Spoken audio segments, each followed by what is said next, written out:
அண்ணா வானா பட்டாசு வெடிக்கலாம். இல்லடா நான் வரல, நீ போய் வெடி. நான் வெடிக்க போறேன்ப்பா.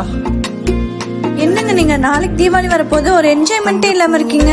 தீபாவளி தானே வருது, அதுக்கு என்னம்மா? என்னங்க தீபாவளினா பெரிய பண்டிகைல, என்னாச்சு உங்களுக்கு? ஃபர்ஸ்ட்லாம் நான் சின்ன பையனா இருக்கிறப்போ எப்படா தீபாவளி வரும்னு வெயிட் பண்ணிட்டு இருப்பேன். ஃப்ரெண்ட்ஸ் கேங்ல யாருகிட்ட பட்டாசு அதிகமா இருக்குன்னு எண்ணி பாக்குறதுல இருந்து யார் வீட்டு முன்னாடி பட்டாசு பேப்பர் அதிகமா இருக்குன்னு பாப்போம். நாளா பக்கத்து வீட்டுல இருக்க பட்டாசு பேப்பர் எடுத்து எங்க வீட்டு வாசல்ல போட்டுருவேன். ஆமாங்க, நானும் எங்க அக்கால கம்பி மத்தாப்பு புஸ்வானோன்னு தீபாவளியே செம்மையா இருக்குங்க. புசுவானமா? டேய், நாளா ஆட்டோ பாம்பு, லட்சுமி வெடி, சரஸ்வதி வெடின்னு வெடிச்ச வண்டி. அந்த சத்தம் கேட்டாவே எல்லாரும் அலறுவாங்க. என்ன இப்ப அதெல்லாம் என்னாச்சுனே தெரியலம்மா. பசங்க எல்லாம் எங்கெங்கயோ இருக்காங்க. வெடிக்கிற இன்ட்ரெஸ்டே போயிருச்சுமா. ஏங்க வாங்க. எங்கம்மா கூட்டிட்டு போற? வாங்க. ஏங்க சந்தோஷமா இருங்க, எதை பத்தியும் நினைக்காம. இது நம்ம குழந்தையோட கொண்டாடுற ஃபர்ஸ்ட் தீபாவளி.